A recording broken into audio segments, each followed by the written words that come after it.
Ano mo ginagawa? Tingnan mo.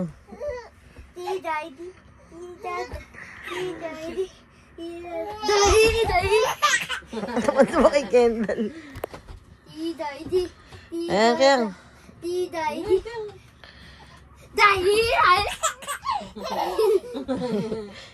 Gumagalaw, kumikilos pala ka, tawa-tawa na eh. Kaso yun. Hindi yung Keng, oh.